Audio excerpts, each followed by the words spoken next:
Честит и радостен съм, че отново на празника на Свети Илия ние, православните християни, отправихме молитва към закрилника Свети Илия да дарува здраве, благоденствие на нас, на нашите семейства, на нашите чеда. Както знаете, винаги го казвам, че човек трябва да живее в мир и разбирателство. Не можеш да кажеш, че обичаш Бога, а пък мразиш брата си. Защото във всеки един човек от нас, в нас има частица от Бога, неговата безсмъртна душа. Казваш, че любиш Бога, а пък мразиш комшията си и близкият си. Не можеш да ти мразиш и самият Бог, защото Той е там вътре в него. Мразиш своят брат. Колкото и да е грешен човек, ако ще да бъде алкохолик, да бъде наркоман, да бъде грешник, човек винаги трябва, който е в правия път, да вижда тази Божия частица в ближния. Затова и църквата, както виждате, се моли за всеки един грешен човек. Защото вижда тази частица, стреми се човек, трябва да се стреми грешника да не го завлече със себе си, да хлътне в този грех.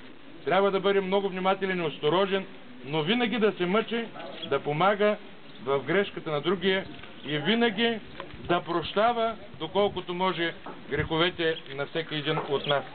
Защото и митарите, които и фарисеите, когато видяха Христос на трапеза да седи с митари и грешници, фарисеите запитаха учениците на Христос: защо вашият учител казва яде и пие с митари и с грешници?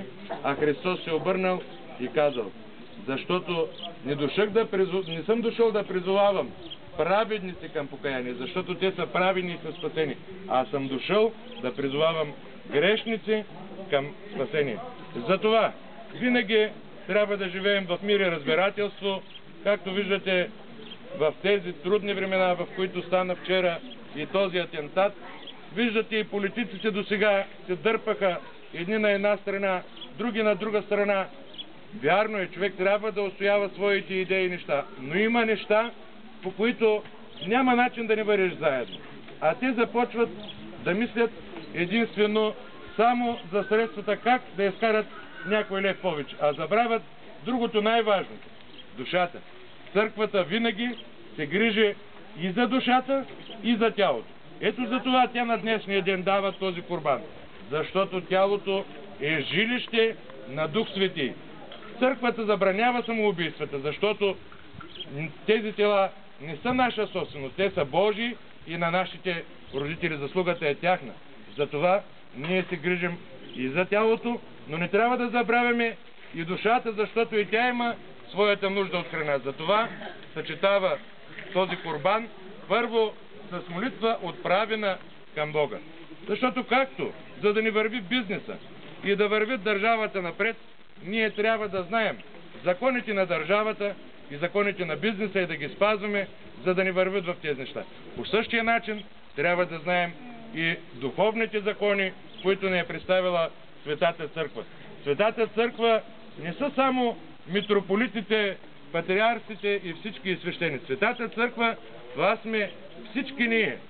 Църква означава общество от вярващи хора.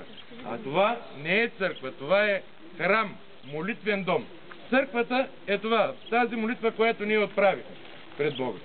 Затова винаги, щом в църквата има разбирателство и християните има разбирателство, от този народ все ще излезат и свестни хора, които да ни ръководят, които да изведат нашата страна.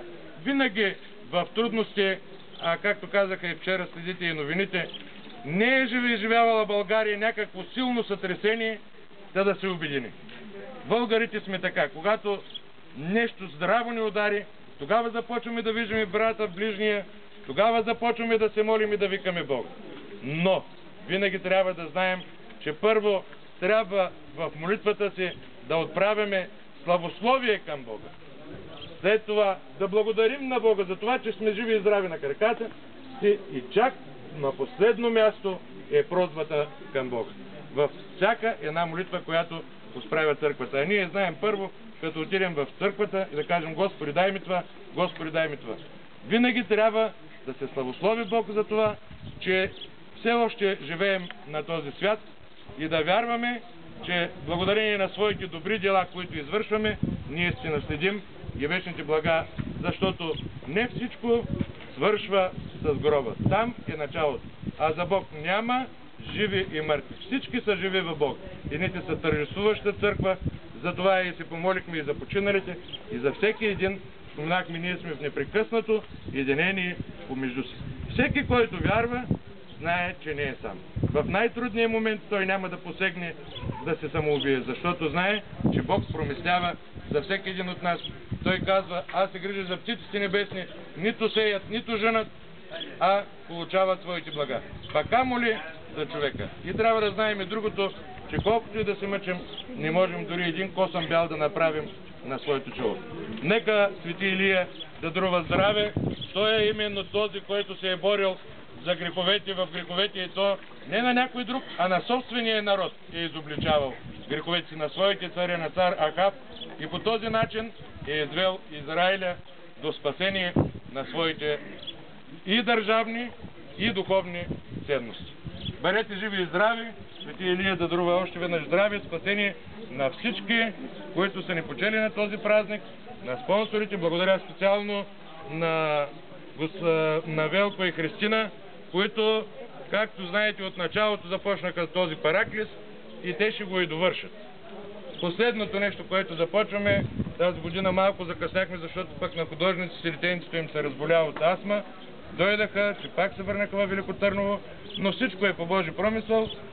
Тази година се надявам, че вече ще го довършим до края, ако е рекал свети Илия Господ Исус Христос.